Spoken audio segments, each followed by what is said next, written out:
The name of this channel is Whitetail Habitat Solutions, and I founded Whitetail Habitat Solutions in '05 as a way to deliver quality information to those trying to improve their habitat, and then working with clients on their land and traveling around the country and being hired to improve people's habitat, writing books, the web class now, over 700 videos, 600 articles, and those are all free, whether on their website or YouTube channel. And it's interesting, a lot of times people say, well, Whitetail Habitat Solutions, we know you have a lot of information on habitat improvement, but if you actually look at my YouTube channel, for example, my largest category or videos are advanced hunting strategies for whitetails and for mature bucks, because you can flip right over here. Should you improve your deer habitat? Well, if you have this gaping hole in the bucket of deer hunting skill right there, and that hasn't been plugged first, then your deer hunting and habitat efforts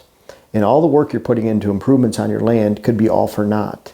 And I'll go through these right here. There are a lot of people that I see that should not be working on their deer habitat, because if the deer habitat is constructed and put together without plugging that lowest hole in the bucket there and allow you to actually hunt the land, and you're not setting yourself up for spooking deer, then many times, and I've seen this progression, someone owns a land, there's a group of hunters up in Minnesota, for example, 400 or 500 acres, they own the land for 25 years. First 15 years, they actually shot several booners. The next 10 years, and the 10 years preceding the time that I came, they started planting food plots. They started hunting on the food plots. They started driving to the food plots. They put blinds on the food plots. In fact, one was a pretty fancy looking metal blind that was constructed right in the middle of the food plot, parking the four-wheeler about 100 yards away.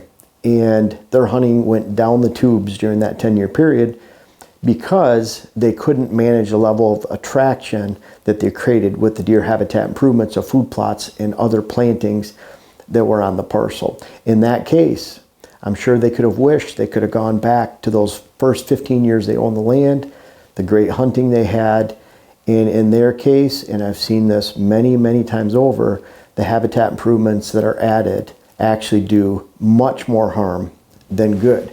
We'll start with number one, health of the herd. People say, hey, it doesn't really matter, it's just about the deer. We're going to improve the health of the herd. Well, if you're creating a herd that is largely nocturnal, if you're creating a herd that is largely female and antlerless, does and fawns, young bucks, and you're not protecting, advancing those older bucks, and it's all relative. We might be talking in one area of the country where there's a lot of hunters, it's flat land, not a lot of cover. It might be that you have a hard time getting a buck to 2 or 3 years old of age. In other areas, out here in Minnesota, we can get them to 4, 5, 6 pretty readily. And then there's areas in some of the fantasy land states, Iowa, Kansas, Kentucky, that you can actually get bucks to 6, 7 years of age. And I have clients that actually wait to harvest those bucks at a tune of 80, 90% success rate when they are actually at peak age, let's say 6 or 7 years old. That's a very small segment of the country, but it's larger than you think. Bottom line, health of the herd. That's great if you're putting a lot of improvements in the habitat and you say, well, I'm just improving the health of the herd, the hunt doesn't matter. Well, again, if it goes back to if you're creating a nocturnal herd, you're not doing anything. You're not molding and shaping the herd. I believe in quality deer management. And what I mean by that is that the populations are maintained in balance with the habitat. There's appropriate sex ratios and adequate buck age structure. Adequate meaning it's all relative, again, to your area. That's a quality herd. If you strive for that, you can't spook deer. Because if you're spooking a lot of deer and you develop a culture of a doe family group on your land, you're not improving age structures and you're not improving sex ratios. You're just collecting a bunch of does and fawns, because the deer habitat improvements that you create, if they invite your intrusion into only to spook deer that are being attracted to those intrusions, then the health of the herd is not there. Think of it this way. Let's say you had great health that you're providing during the summertime.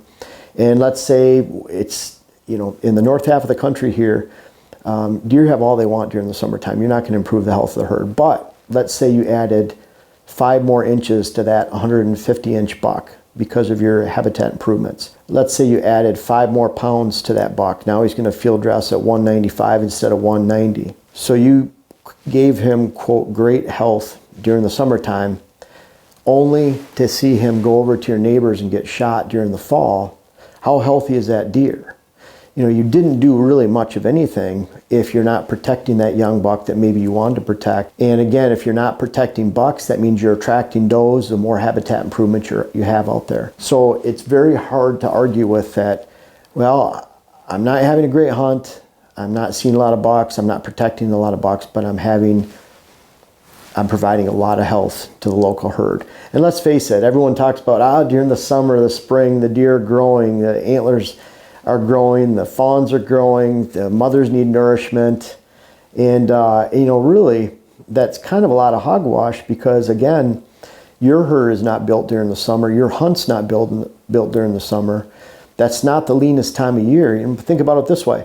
Deer don't starve in July and August, June, September.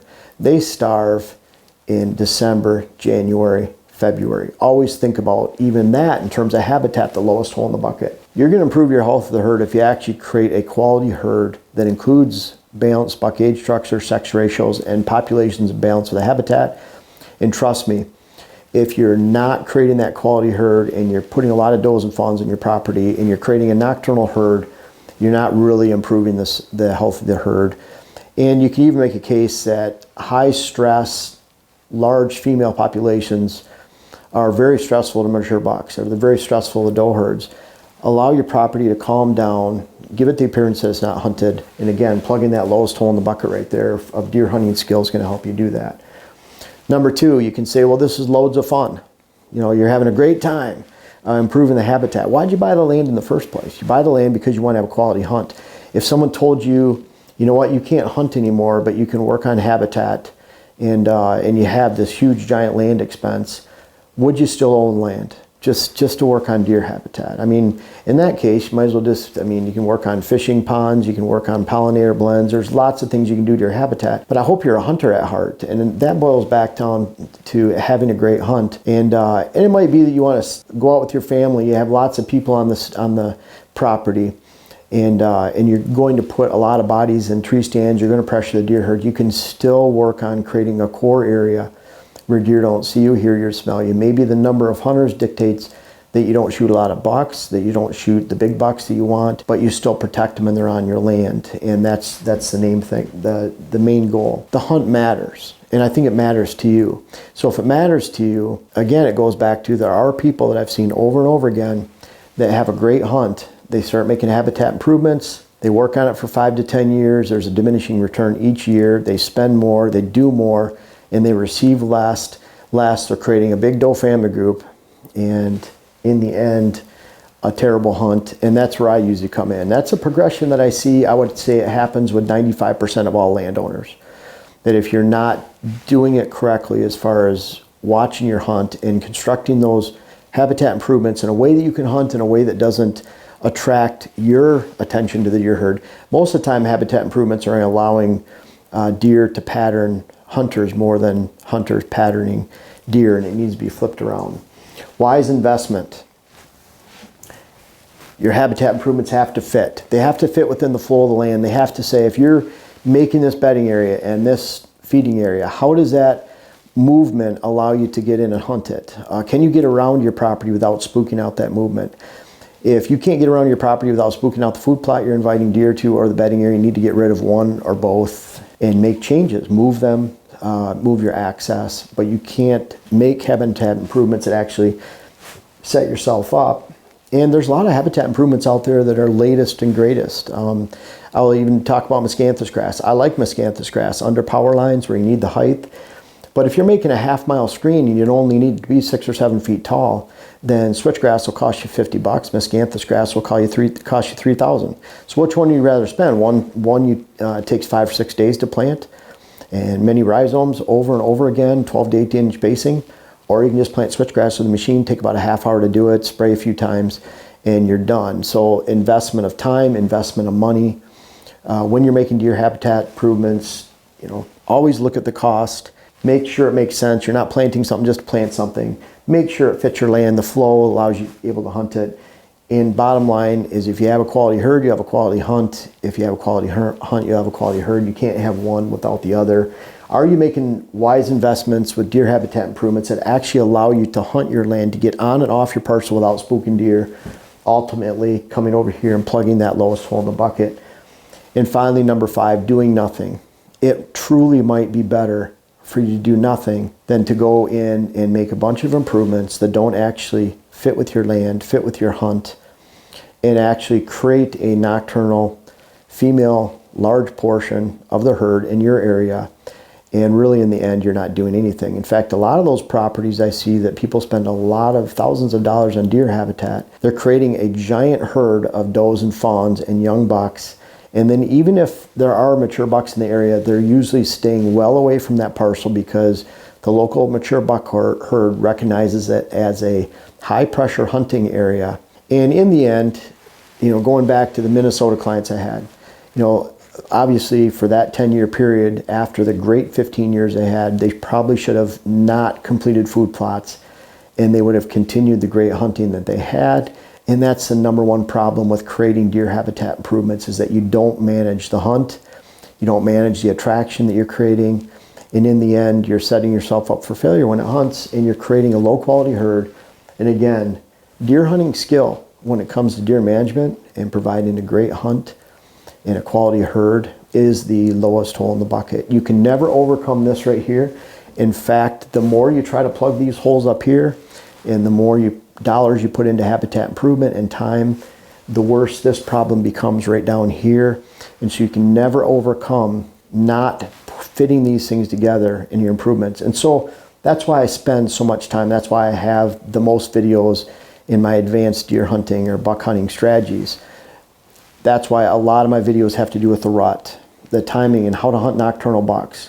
I have a lot of playlists, and that features the majority of my videos and the majority of my content, because it all boils back down to that for being the lowest hole in the bucket. And so this channel, my website too, the articles I've created, the books, web class, everything I do when I go to a client property. It's interesting, a lot of my clients hire me to design their habitat when really I'm designing their hunt first and then complementing that hunt, the way they can move about their land and ambush deer, with habitat improvements. You have to do it in that order. And that's why on this channel I have so much content relating to that. I want to help you. I want to make sure that when you're installing a bedding area, you're doing it right, you're making decisions. If you're creating a screening wall, know why you'd use Mescanthus grass in one area, switchgrass in another areas, conifers in another areas. We talk about all of that on this channel. And then hopefully you can relate it back to your land and apply a highly strategic hunt to your habitat improvements. And boy, when you put those two together, there's a bad side, and that's the way I see most properties go, where you're not managing the level of attraction within those habitat improvements, so there's a diminishing return. But at the same time, with a lot of risk comes a lot of reward. So if you manage the level of risk and you work on the flow of how you can hunt your land, how you can move about your land as a predator, think about it. And I've said this before, we made a video, if deer had guns. Think about that. How would you hunt different? How would you create your habitat improvements? How would you fit them together if your life depended on it if you went out in the woods? Obviously, a lot of you wouldn't hunt. It wouldn't be worth the risk to go out and hunt deer if they had guns. But how would you hunt different? And that's how you need to approach it, how you can get in and out of stands without spooking deer, how you can create habitat improvements that link together without spooking deer, how you can make wise investments based on the cost and overall cost of time and energy that you're putting in. And when you put it all together, you can have a property that likely no one else in the neighborhood has, and you will ultimately be the herd influencer. I encourage you to work on deer habitat, but I encourage you to do it right. Now, as we transition into habitat season, I hope you've had a chance to check out my web class, How to Design Your Whitetail Parcel. It's on my website, whitetailhabitatsolutions.com. I have a link in the description, and I hope you can find it, check it out, and enjoy it this year.